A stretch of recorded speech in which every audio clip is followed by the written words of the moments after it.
Hi everyone, this is Nadia and Jake, and we're back giving you a review about Everything, Everywhere, All at Once. Yes. The Daniels. We haven't talked about it, and Nope. This is the first time we're going to talk about it and try to get each other's opinion. It's been very praised, across the board by everyone. I think it's like the highest rated movie on Letterboxd right now. Tons of acclaim. I've only heard glowing reviews, so I went into this admittedly with unfairly high expectations. I think the expectations were, if someone's saying it's the best movie ever, you're going to be disappointed. It was fine. Well, so what would you rate it? I don't know. I'll rate it later, but tell me what you think. You don't know what you'd rate it? I needed time for it to Sink sit. in. Yeah. But tell me at the end of the review, I'll come up with a rating. Wow, I thought that you would actually be like, oh, it was better than expected, because that's what I thought. Well, you didn't have the high expectations because I'm morbidly online all the time. So I'm inundated with the news about what's hot. Well, I think you went in and I'm like, hey, there's this movie everyone's talking about, and you're like, what is this? I really loved it. I really love that this is so many Asian cast members. As an Asian person myself, it was nice to see some of the cultural references. And also, I really thought that it was deep in the sense that it dug into characterization. It's interesting if you know about the movie. I don't think this is spoilers because you can probably see it from the trailer that they bounce around in different universes, so it's interesting to see different versions of themselves. And I know that from what I heard before I watched the movie, that it was kind of supposed to be what people thought Doctor Strange would be like. And, instead of just going into like, a couple universes, this one really goes into multiple different universes. And I thought it was really funny. I think it really shows like the deeper meaning of relationships that you have with different people, what that means, the hardship of life. Are we expecting a little bit too much of ourselves, of other people? I see all of your points, and I think that there were some really great parts of this movie, especially the family dynamic. I thought was set up perfectly. From the start, the first act of this movie, I was keyed into this movie. I was like, yes, this is great. I'm really understanding this and the issues, and I'm excited to see where they take this. At a certain point, I can't remember exactly when, but it started to feel like it was just being random for random's sake. And yes. And that, again, I think this all comes down to your own sense of humor and what you think is funny and what you think is too much or not enough. This movie pushes the boundaries of good taste, and I think good taste. What do you mean? Oh no, of just like of just going over the top, just pushing. I think that. Right, and that's fine, and I think that can work. I thought that at a certain point it just felt okay. So here's the problem. One of the movies I hate most in the world is Eternal Sunshine of the Spotless Mind. I've never seen that. And the word I'd use that annoys me in movies is twee. Excessively or affectedly quaint, pretty or sentimental. And the thing is, It worked for me so much of the way, but then I started to lose connection to the story, and I do think that the script got a little messy near the end. And I think like it could have landed, we'll talk about this in spoilers, because there's one scene where I thought if it ended here, I thought like, oh, this would be a lot stronger ending. Mm-hmm. But by the end, it was getting a little tiring. I got that feeling that the directors thought their jokes were funnier than they actually were, and they were like a little too in love with them. And I thought also that the dynamics of the relationships were resolved a little too neatly. Something about it that wasn't really my, didn't your cup of tea. Yeah. And there was a lot that I thought was fun. I like the pastiche elements of like the Matrix and everything, but by the end, it was all this just like style over substance in some ways. Mm-hmm. There was substance, like there was definitely substance, but it became more style over substance at a certain point to me that it felt like we're doing a quirkier version of a Marvel movie. Yeah, I see like the writer's room as like, oh, no idea is a bad idea. Let's just throw everything out there. Yeah. And I think that's what you mean by like almost like you're hinting at, even though you didn't say it, a disorganized kind of scenes or mannerism about the film. And that's actually the funny thing that I liked about it at the end. Like at first, when I watched it, I was like, am I missing something? I'm so confused about why this works and why this doesn't. Yeah. Because it seems like the rules are just kind of like thought of on the spot and it's not like solidified. Once I kept watching the film, I was like, okay, this is really funny. There's a scene with sex toy. Mm-hmm. And it's so funny without spoiling it. There's a rule. You have to do quirky, strange, unusual things in order to in order to activate your version of you in another universe and acquire their skills. Yeah, and it's just like it's like the weirdest things because things don't always go together, and maybe that's actually the rule. It just kind of became like the most goofy movie that I've ever seen in that sense, and to really enjoy it, you really just have to like understand that like things aren't gonna make sense. You are going to get frustrated about certain rules, like I mentioned.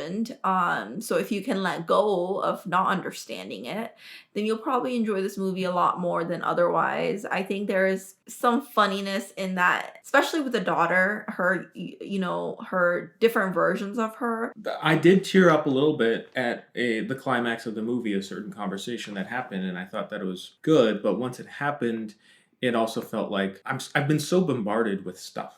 The whole movie, it's just like nonstop, boom, boom, boom, boom, just endless, that when you get to the end, it's just kind of like, okay, we made it, and I get like it's everything everywhere all at once, but I think that you could also use that as an excuse, like, yeah, it's too much, yeah, it's excessive, but that's the point, because it fits with the theme, and it's like you could use that also as an excuse to kind of hide the flaws, like, yeah, it's kind of all over the place and doesn't necessarily hit the emotional beats in a perfect way, but that's the point. And it's like, no, you can just use that as an excuse. And I think that... Well, but like movies like this, you can't... That's the thing. It's like kind of like a more specific genre where everything fits and nothing is bad. It's just taste. The based. When it started kind of becoming like we're going to be doing exposition at the climax of the movie about the messages of the movie, I don't like that in movies in general. That's just my taste. I don't really like when characters talk about the themes of the movie in the movie. I don't mind it. I actually like it sometimes. It just feels like we're being beaten over the head with the point, So do you now feel like you can rate it? Because it seems pretty clear. I think I know what you'd rate it. What would you rate it? I would rate it a 7 out of 10. Okay, and I'd rate it 6. I knew it. I don't want to be coming off like it's all negative, like I didn't like any of it, because there's a lot that I did like of it. I think the first half of the movie was fantastic. I thought it was incredibly creative and imaginative, and building up this world was a lot of fun, and figuring out how it went. I thought the dynamics between their family was wonderful. I liked the dynamics between Michelle Yeoh's character and her daughter. All of the acting was wonderful. I loved Wayman, the husband. I liked his character quite a bit. Again, it's trying to do too much all at once, and everything, everywhere, all at once. Exactly. I mean, it's kind of like... Again, I didn't hate this movie. There was wonderful stuff. I thought the cinematography was cool. I thought the editing was fantastic. By the third act, though, by the second half of the movie, they were pushing it to a point where it was like, see how funny we are with all of these jokes, and everything needed to be wrapped up neatly, especially in the third act. But shall we talk spoilers? Yes. All right. Can we please talk spoilers? So what I really liked is Evelyn's daughter Joy. Joy is very interesting because spoiler, obviously, Joy is the villain in the film. Not in a good place. She feels unloved, unaccepted, and as a result, wants to kill everyone and destroy everyone, including herself. Because she ends up, she doesn't necessarily kill everyone. At the end, we find out that she actually just wants to commit suicide with her mom. Okay, so basically... I didn't actually understand it. Exactly. All right, so... Does she want to commit suicide? That's basically a message, I think. It felt very specific about a life affirming, you can have the understanding that your life could branch off in a million different directions, but you only have one, and you're missing out on other things in life. But also that at the center of the universe, there's emptiness and meaninglessness. And we have to supply our own meaning with our connections and our family, blah, blah, blah. It's a good message, but I think it's beats you over the head a little bit. The reason why I thought it was more so going into this void to just have it suck the life out of you is because in the universe where they're both rocks, she falls off the cliff. Yeah. And she wants her mom basically to follow her, and in the Rock universe her mom does follow her, you know. And in the beginning of the film it's kind of confusing because in the beginning of the film it's stated in a way that makes Joy look like she is wants to kill everyone and she wants to destroy every universe there is, but at the end it just seems like she just wants to destroy herself in a sense and then have her mom join her so that she's not alone. Because here's the thing where I think that maybe the message got mixed, and I think it would have been maybe more strong, because I do think that the Everything Bagel was like nihilism, self-destruction, that sort of thing. And I think that Joy's character is, to me, it doesn't seem like that's her direction. Joy in the main universe is happily, with her girlfriend. She seems like she's doing well. The only thing is that her mom is not accepting and is really brutal to her. Well, her mom and her grandfather. And grandfather. But her mom especially is extremely not accepting and brutal and mean to her. And that's the issue.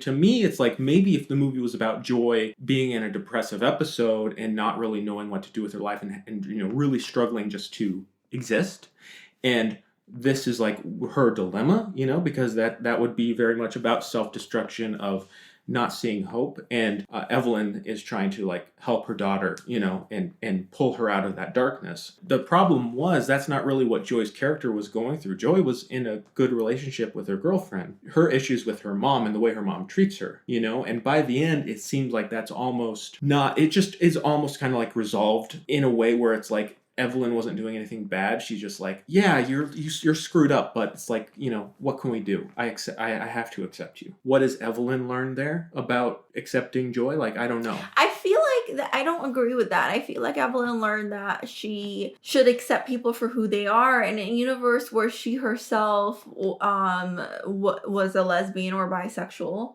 I think she sees that, hey, there's different versions of myself and other versions of myself that are more accepting. I don't think she truly understands her daughter. I do think that you're right. At least it didn't show it as much. I really love the moment where her daughter, the evil daughter, goes into the Everything Bagel. Joy says, "Let me go." And then Evelyn says, "Okay," lets her go. And I love that moment. But then she pulls her back. Well, because Joy comes back on her own will, and then Evelyn comes back. So Joy extends the hand.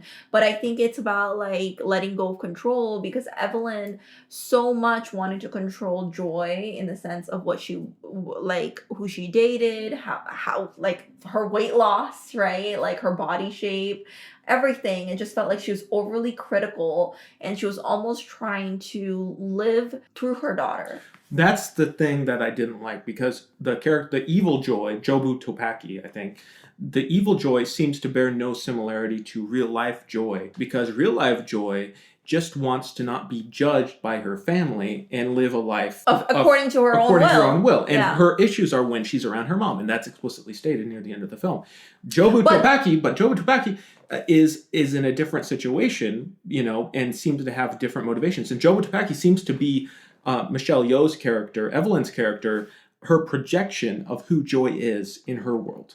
Her projection of, she's living a meaningless life. She's going towards the void. Whereas in reality, Joy is trying to live a fulfilling life, but she's being dragged down by her mom, who's being judgmental. But I do agree with you, but at the same time, think about this. Joy, yes, only wants to be accepted by her mom and therefore is living a fulfilling life in every way except for when she's around her mom. The other Joy, she is the way she is because she has been pushed to a point by her mom in that universe. And what that ultimately resulted in is for her to access all the joys in all of the universe. So therefore, she got experiences of herself every way she possibly could.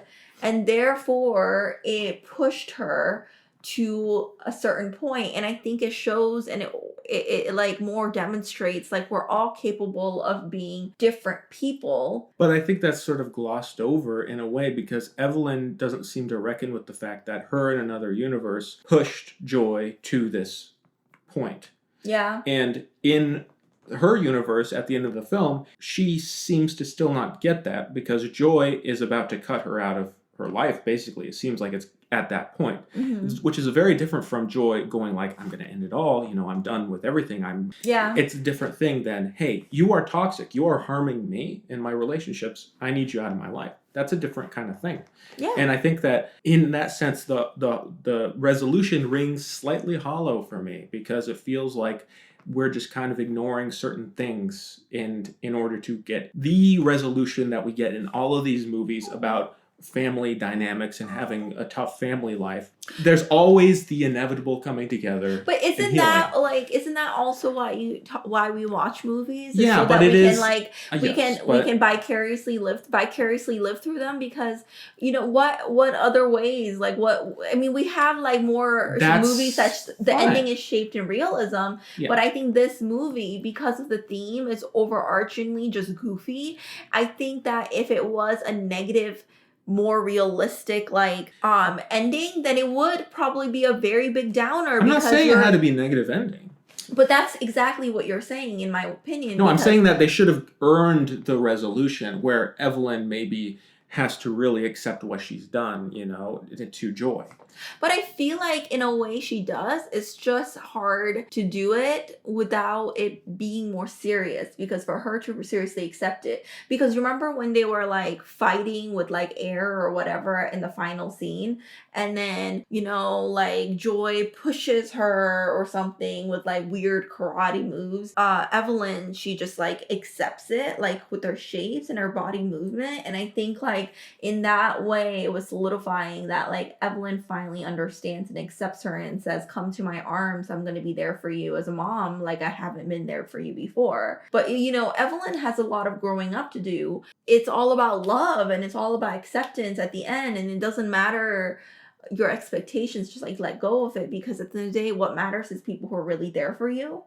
And in this movie, it's really the mom, the dad, and the daughter, and they're, as long as they're tight, then they can really get through anything. And I think one of the metaphors of that is the taxes. In the beginning, the daughter is like abandoned, quote unquote, not really abandoned, because she had all right to abandon her mom because of her treatment, but the daughter is in there, right, to help the mom and the dad with taxes, with transitions, to understand these phrases and words with the tax auditor. But at the end she is, and it's like families who work together, they can really conquer anything. Families who stay together and love each other and accept each other endlessly, they can really conquer anything. And I think that's really the final message of the movie. But obviously we differ in our opinion. No, I think that is a message in the movie. I think that it just could have maybe been hit home better, or maybe more, because again, by the end it started to feel like we just are getting the cute Hollywood resolution. Yes, I do think that is very true, but I also think that if we weren't going to get a cute Hollywood resolution, this would have been a very different ending, and it wouldn't have fit with the rest of the movie, which is supposed to be ultimately feel good. And I think it's really nice for me to see movies like this, and this is why I appreciate these kind of movies that do have good, like satisfying, maybe not satisfying, it's not the right word, but at least like movie that has a resolution and where people come together. Because in real life it is so different. In real life we can't control people supporting you or not. In real life we do feel a little abandoned a lot of times by certain people. It comes down to what you want from movies and what you're expecting, from a resolution, I think. And the minute I saw it, I was very pleased with it. I was like, oh, that was pretty good. I remember saying that to you. I was like, that was good. Mm-hmm. I really liked it. Yeah, I know. But the more I thought about it, and honestly, the day after, a really good movie will stick with you the next day, and you are recalling it and going, when those feelings return to you.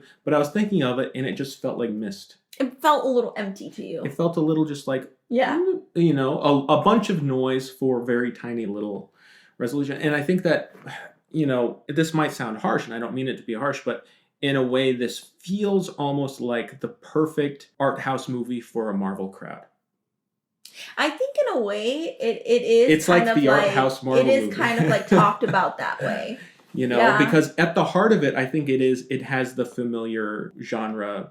Like it feels like a superhero movie in a lot of ways, and it's a multiverse movie. We've been seeing a lot of those lately. It's done very well, but I think at the end of it, it kind of has to fall into those familiar categories, beats, and structure. So there's a lot that I like about it, but There's a lot that you don't. It's just it rang a little hollow for me. At the end of the day, it was good, and I'm glad that I watched it. Me too. I do agree with your points, but I do think it's like it's supposed to just be something that has a lot of meanings in the end, but in order for it to have resolution the way it does, a lot of things need to be glossed over that you mentioned, unfortunately, you know, for it to be satisfying. So 7 rating, 6 rating, definitely recommend you watch it. Let us know what your thoughts. Tear me apart in the comments. Or tear me apart in the comments. I think they'll come after me, but I think they will come after me. I look forward to reading your comments, and talk to you later. Bye. Bye.